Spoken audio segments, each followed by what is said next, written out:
I'm Chuck Bezio. I'm Jen Bezio. And welcome to the Psychic Predictions for 2014 by the Psychic Couple.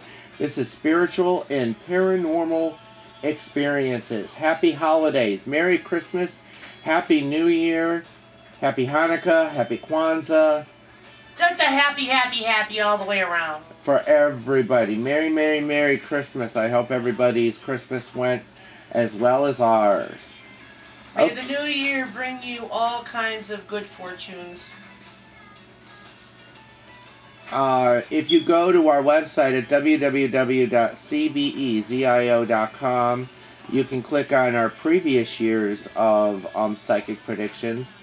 This year, our psychic predictions are going to be exclusively on audio and video instead of having it be put in print form. Especially before the new year. I haven't had time to type up everything, so we're going to do a show instead. Okay, in 2014, the Intergovernment Panel on Climate Change releases its final part of its assessment report. And it's going to indicate that there is going to be continuous rise in global temperature and long-term effects on greenhouse gases.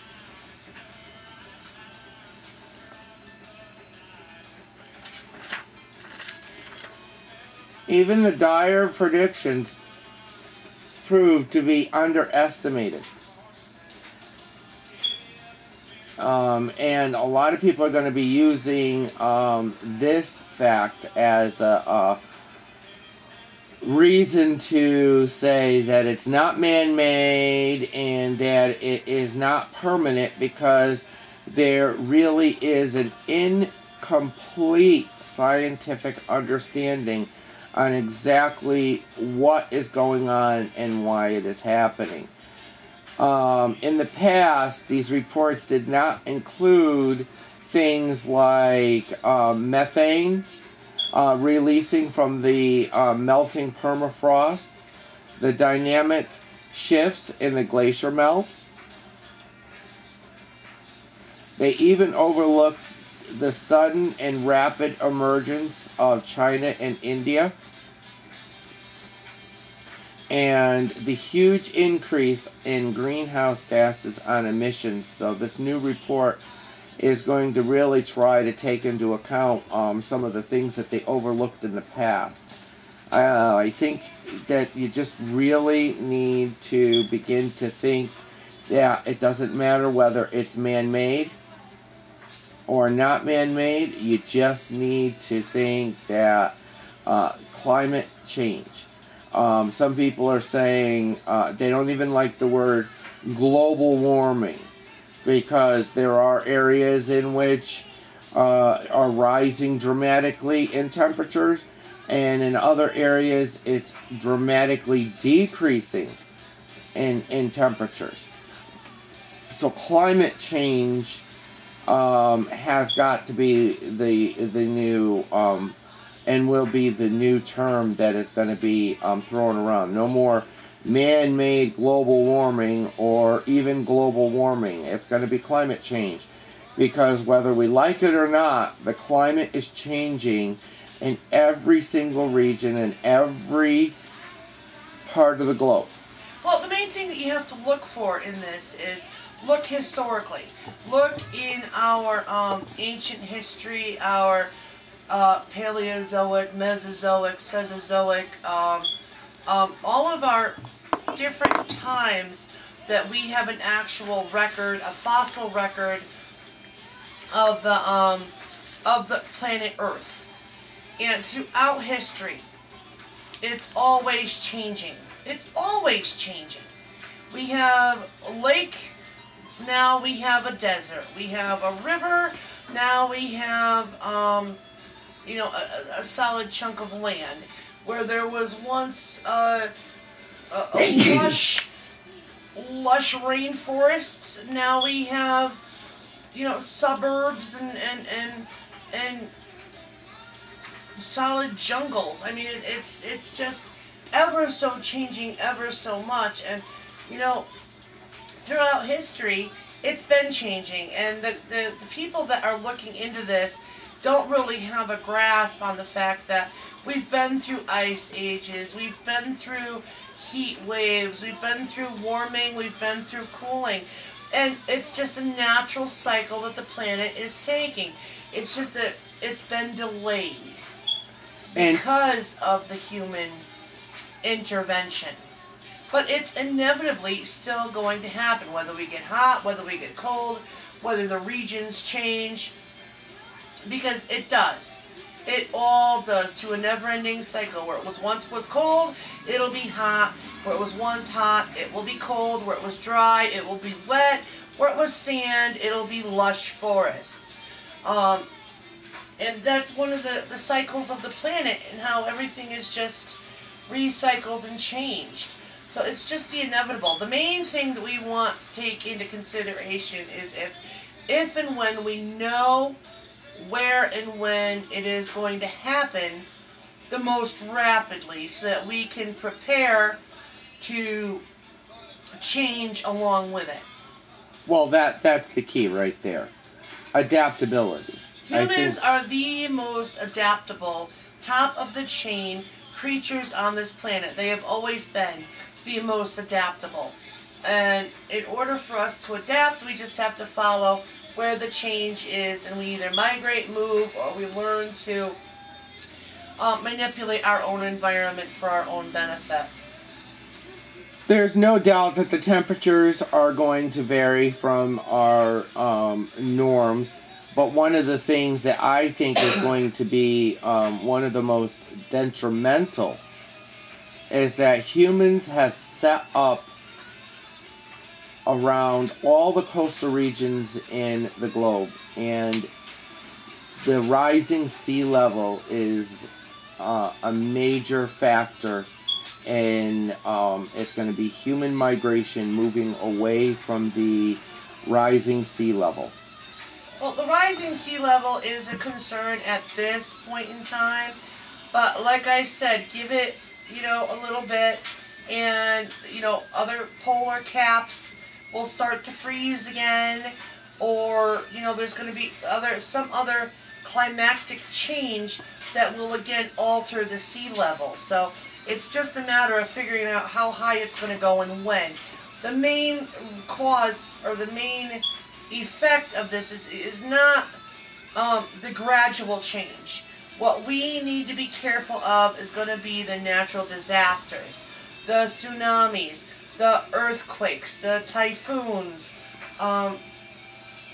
Humanity is on a path of the destruction and we are rapidly running out of time if we do not begin to change our way of thinking in a lot of different areas. And climate change is one of them.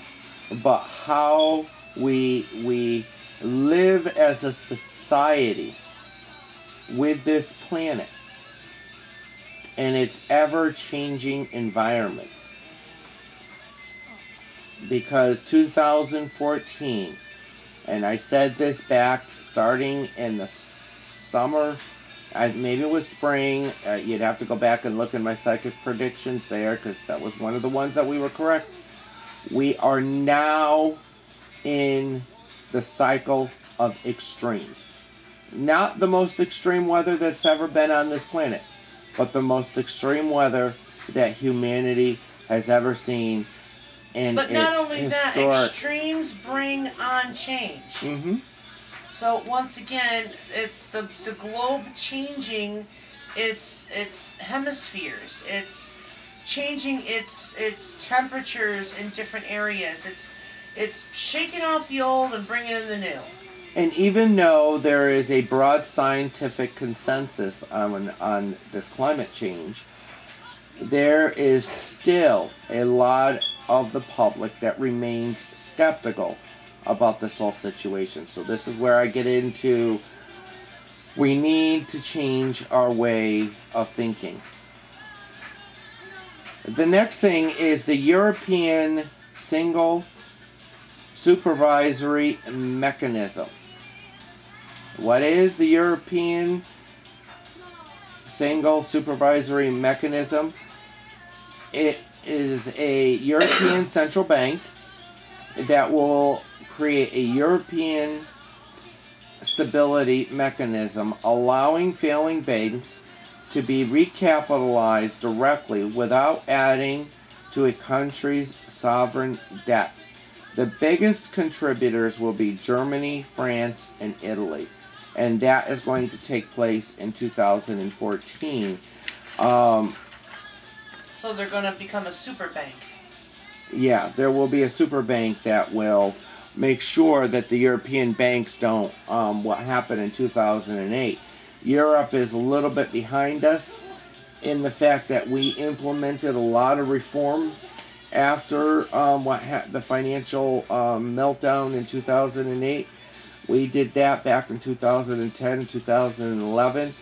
European is because they're dealing with multiple countries, and a lot of people were had mixed reactions on doing this. On the one hand, there are those who welcome the increased regulations, something which was largely absent for years and played a major role in the crisis in 2008. On the other hand, fears are raised over the centralized supervision of so many banks, viewed by many as another step towards a federal European superstate. The United Kingdom is not part of this. This banking union is particular concern for the United Kingdom.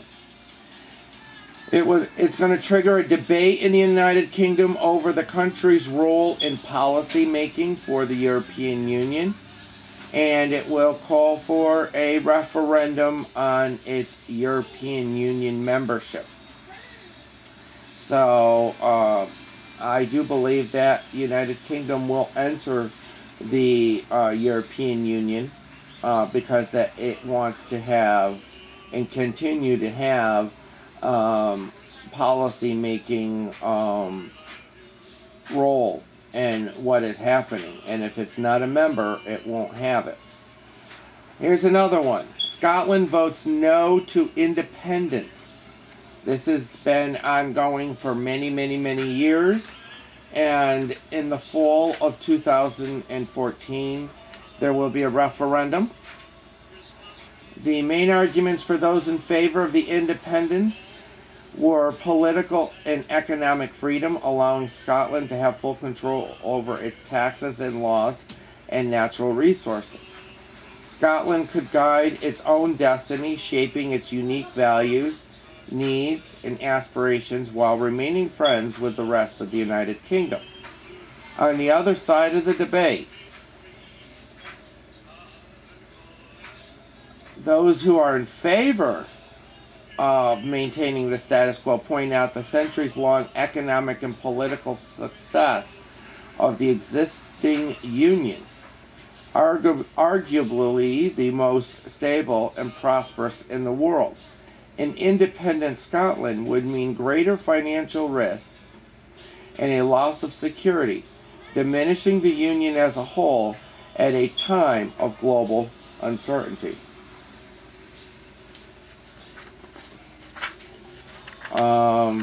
Scotland would remain its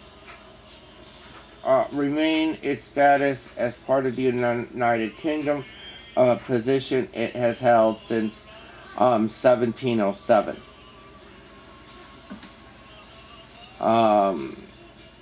I think that it's going to cause a big rift in those who want independence for Scotland.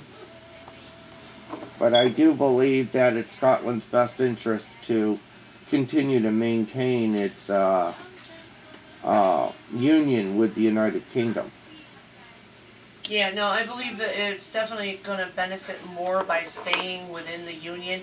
But I do believe that there's going to be a couple of new laws or referendums passed that will allow Scotland to have a few more freedoms than what it has now. There'll be kind of a compromise. instead of complete detachment. The next prediction, the internet has a greater reach than television. Citizens in developing nations now rely on the internet more than the media or more than any other medium for news coverages. When this first happened, the internet took over the radio. The rapid shift towards web-based information then began to afflict printed media, with newspaper sales being heavily impacted. Television now having less reach than it when it comes to news and reporting. Television and the internet are in fact converging as one. Social media, mobile technology, and exceptional bandwidth improvements have driven much of this change. Yeah, unfortunately, the TV is going to maintain its status quo and more or less make its money off of the entertainment business. The internet has become so vast and widespread and so readily available for everybody in order to access the internet and to get your news immediately as it happens. It just so happens that TV crews and reporters can't get on the scene before the people that are already on the scene have their phones, have their cameras, and have their ability to upload to the internet what exactly is going on in the moments that it's happening. Therefore, the internet is beating out all of the other media and bringing the attention of whatever is going on currently faster. People want news faster. They want to know what's happening as it occurs. Not 2 or 3 days from when it occurred, not hours from when it occurred. They want it right then and there. So people have learned to turn to the internet instead of the TV or the radio.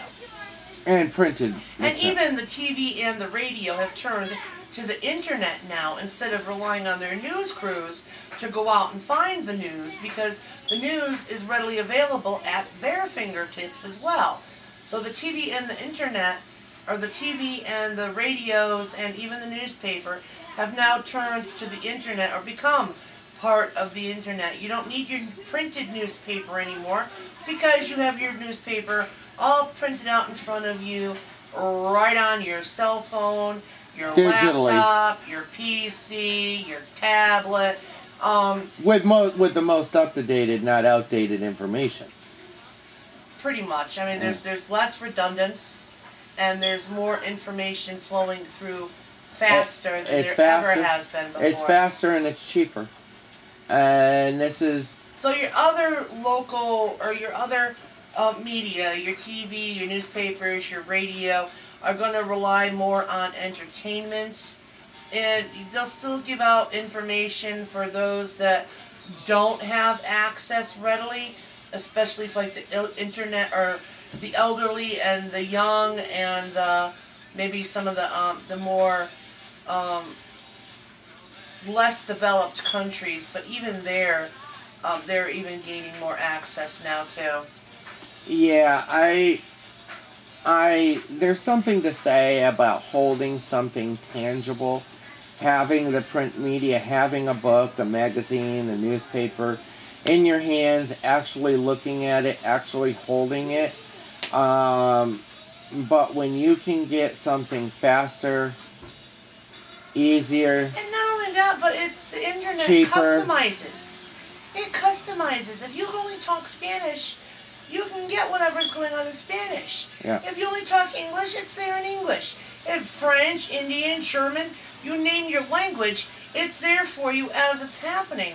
Whereas if you rely on the TV or the newspaper or the radio, you have to wait for either interpreters, interpretation, or it's hard for me to say, but at 41 years old and being the last generation that will be fully brought up through the educational system and grow into adulthood with paper and books and printed media, I do have to classify myself as one of those that are old-fashioned and will find it nostalgic to have something tangible. But it is going the way of the stagecoach and the dinosaur. I know that, I admit it, and it's every year, including 2014 coming up, there will be less and less people turning to printed material. The internet is going to go down in history as being as big as electricity, or as big as penicillin, or it's changed or as big humankind forever. The printing press, or the cotton mill, something that changed humanity forever. And the internet, at first, in its baby stages, and we were there for its baby stages, and it's had its crawling and walkings and its bumps and its knocks, but it's here to stay. It's going to be getting better and better and easier and more accessible. And speaking of more accessible, Google Glass is launched to the public in 2014. Those of you who do not know what Google Glass is, it is a reality head-mounted display allowing for hands-free access to the web. Interaction via natural language voice command, and as well as eye tracking technology is going to make this a very popular item at first. On the side frame is an audio output and a touch control, while on top is a button for recording photos and videos with a built-in camera. The design allows for integration of the display into people's day-to-day eyewear. It is as light and weighs less than most sunglasses. A prototype unveiled in 2002 received criticism over the potential for Google to insert advertising into the user's field of vision. However, the company has denied it would be using this for that purpose. Guess what? They may not at first, but Google's primary purpose and source of income is through advertising. And it will find one way or another to integrate advertising and collect an advertising revenue through the Google Glass. And it is my belief that it will end up being what makes Google Glass more of a fad than more of a mainstay, like the iPad. The new World Trade Center is completed in 2014. The disputes over money, security, and designs, and the economic downturn all slowed the project's progress considerably, but the new complex will be comprised of 6 towers. A memorial in the form of 2 square foundation, or a memorial in the form of 2 square fountains in place of the previous twin tower foundations. These would be located in the park at the center of the development, along with a museum and a visitor center.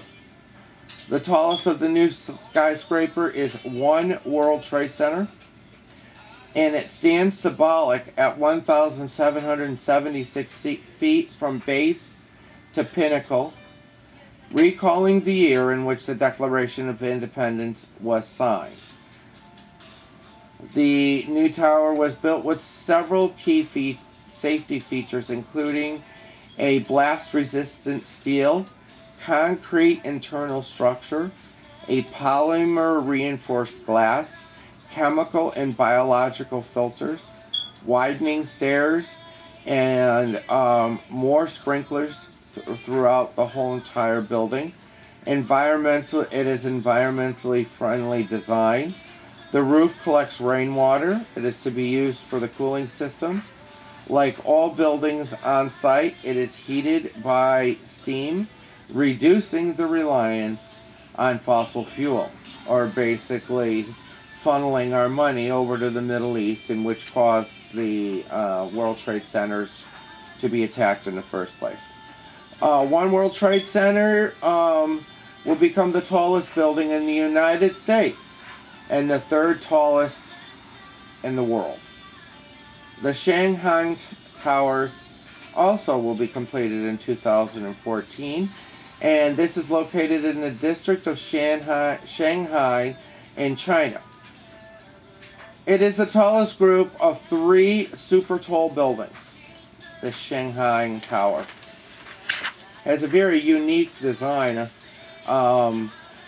It's the tallest skyscraper in China and will become the second tallest in the world, surpassed only by the building in Dubai.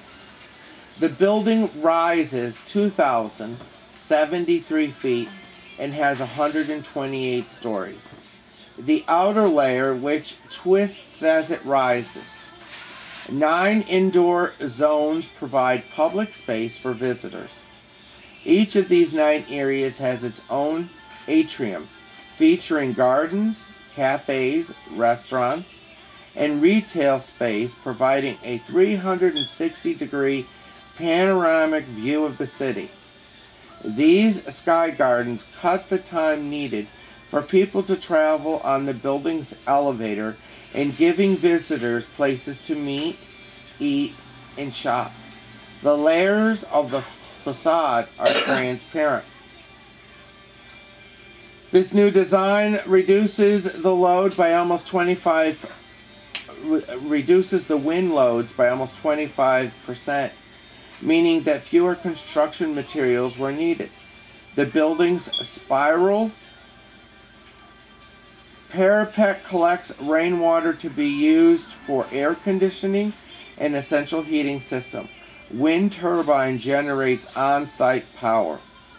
The building form is a metaphor for the spirit and philosophy of China, referencing the spiral as a symbol of the cosmos in China's culture. The tower's form symbolizes China's connection with the world, space, and time.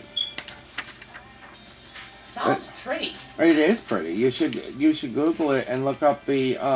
I saw this and they're saying that more so than even the World Trade Center design of the building. And with it being rounded and circular, it prevents the wind shear. Yeah, and it is an environmentally friendly on-site, uses for its heating and cooling and electrical, reducing the need for fossilized fuel and increasing the carbon demands. It is the future of development in our building designs that will use and utilize. The building itself is completely self-sufficient. Yeah, yeah, it basically is. Utilize its natural resources right where it is without having to bring things in. So it's a very unique design, and it has a very pretty design view of it. The completion of the Panama Canal expansion. Okay, once the expansion of the Panama Canal is completed, its capacity will be doubled. Global demand necessitated the construction of this new high-tech passage. The canal as a whole will be able to handle the projected rise in volume into 2025 and beyond. I'm gonna right there. I'm not. It's not beyond. It's gonna barely meet. Now, what are they doing? They're expanding it? Yeah, they're expanding it. They're making it. They're doubling the size of it. And most of the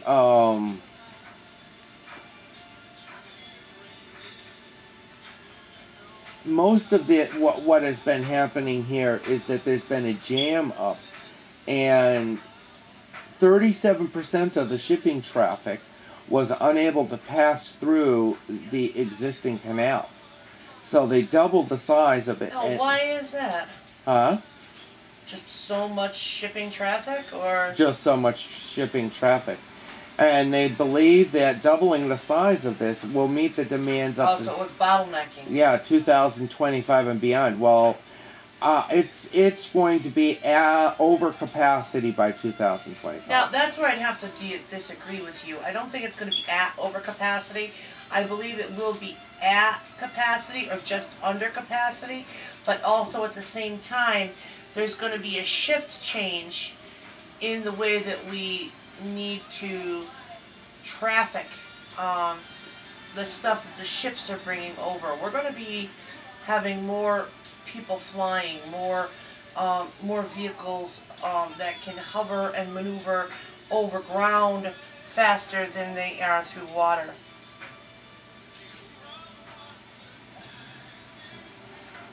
Well, I would have to agree with that. Going on a little bit with what you're saying. Airplanes will become more economically more efficient than they are now, based on new aerodynamic designs, and they are going to begin using these fuel cells instead of fossil fuel to run the airlines. They're even going to, it's going to bring up a big question on whether or not this should be permitted or not because of the safety if one of these airlines should come down.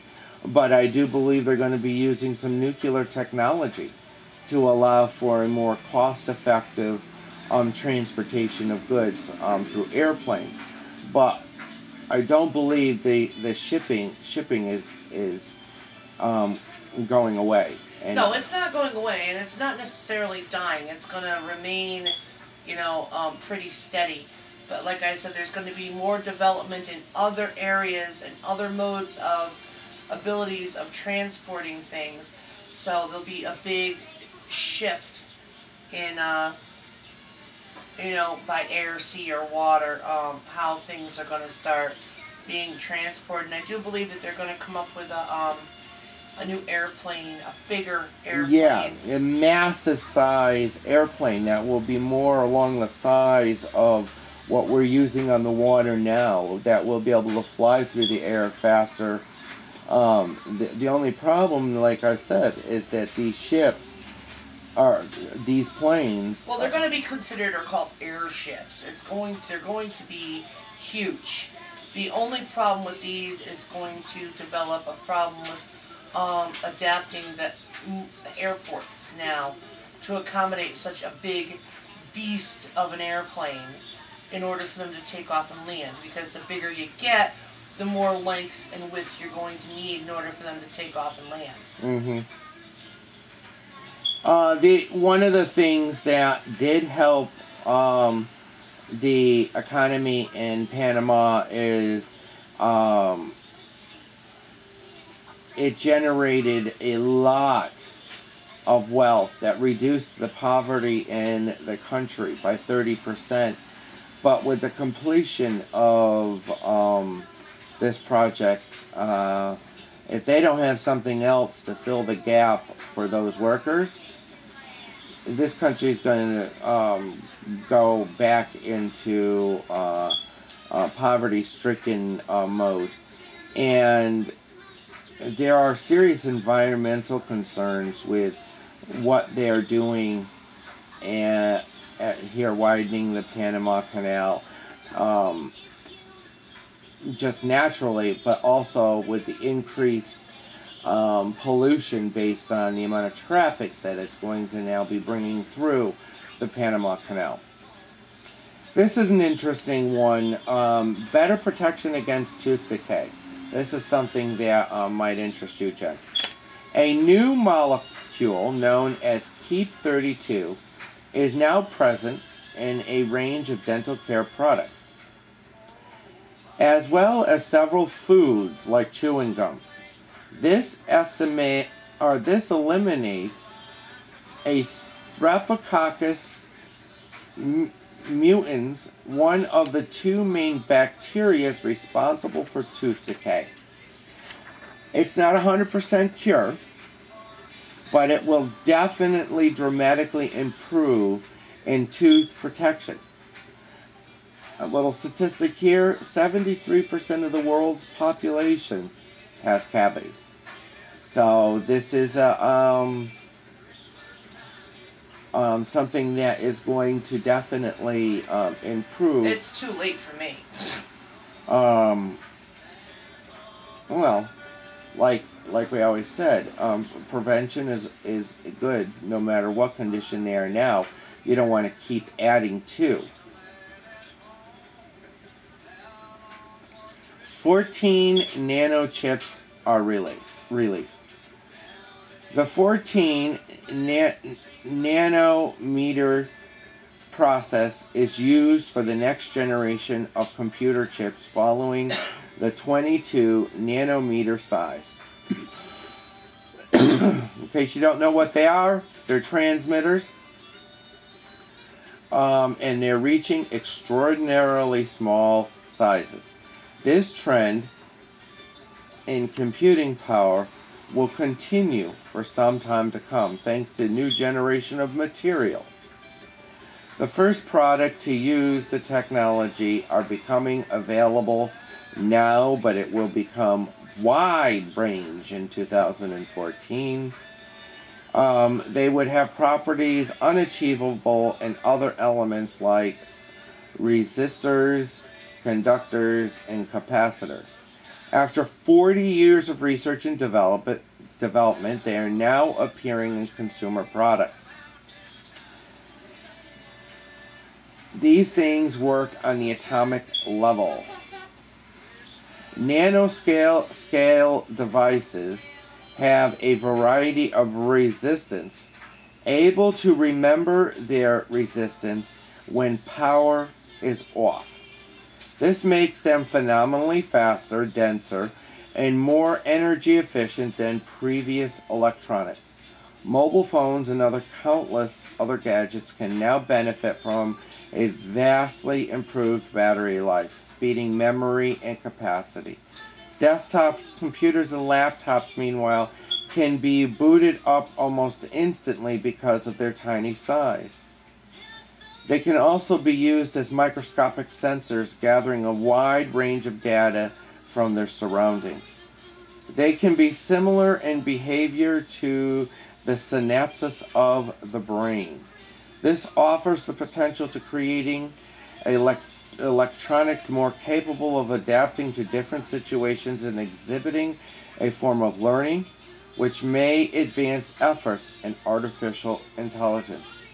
In the near future, building a human brain-like computer definitely is possible. Smartwatches are the latest must-have gadgets. Have you heard about these? Oh yeah, they're basically, instead of using a handheld device, it's stuck to your wrist, so you don't have to hold your device. It's a wearable computer. Apple, Google, Microsoft, Samsung are among many of the different companies launching a variety of this style high-tech watches. Among the most popular uses are their health and wellness monitoring for sports and fitness. The market for traditional watches are being disrupted by added functionality of this new generation. I'm sorry to say, but like Google Glass, it's just not going to be the next best thing. Yeah. Well, this is going to be the first next step. Best thing to healthcare, to the medical field. They're going to find a lot more uses for it in the medical field than they will be any kind of real practical use. In the future, what they are giving you now is going to end up, and I'm not saying 2014 here, but in the future, all of this technology is going to be microchipped under the skin in the human body. Implants are going to be the new future. Yeah. Biological implants to integrate us definitely into our... But you keep adding gadgets like Google Glass or watches, and it's the same thing with the elimination of the camera. You added it to the phone. They just got to get a little smaller. And the landline. And you can't keep adding devices to consumers. You just need to add the functionality to one device. You can't have 50 different devices, because people are not going to be lugging around 50 different devices. You'd be surprised. If that consumer commodity, that's where they're making their money. That's why they keep everything separate. They are more than capable of putting it all together in one nice, neat little package. But they can only charge you so much for one thing. And where they want to make $1 million off of one gadget, they're not going to be able to make $1 million off of one gadget. They have to make $1 million off of 15 gadgets. Remember 10 years ago, 15 years ago, 20 years ago, you needed to have a cell phone. You needed to have an individual camera. You needed to have an individual PDA. You were lugging all these things around, and now they just brought it all into a nice, neat, handheld device, which is not, and I'm talking about the mobile phones here, this is not 100 years from now product, but the future is bringing the technology into a one device, not many device future. I do believe in the Google Glass technology, but it's going to be more like optical implants than it will be something that people will want to wear on a regular basis. I know for one, for those who don't wear glasses, wearing glasses in the heat and in the sun is not fun. Not fun, not comfortable. Trying to and having Google ads scrolling across your eyesight while you're trying to drive, yeah, well, that's not going to be very good either. So I'm saying with the Google Glass. Well, once again, now you got to take into consideration our television shows. Once again, TV has predicted how a lot of things in technology, how it's going to go. I mean, we had Star Trek with the flip phones, and we had the transporters, and we had the supercomputers and the gizmos and the gadgets back then, and all of that has come to pass. Now, what's happening now in your more modern scientific shows where you're going to have smart clothes, or you're going to have accessories, or you're going to have implants where you're going to be able to connect or disconnect or get access to when you need it. This is part one of the body than it is going to be held in your hand. Psychic predictions by the Psychic Couple for 2014. Look for our part 2 of the 2014 Psychic predictions.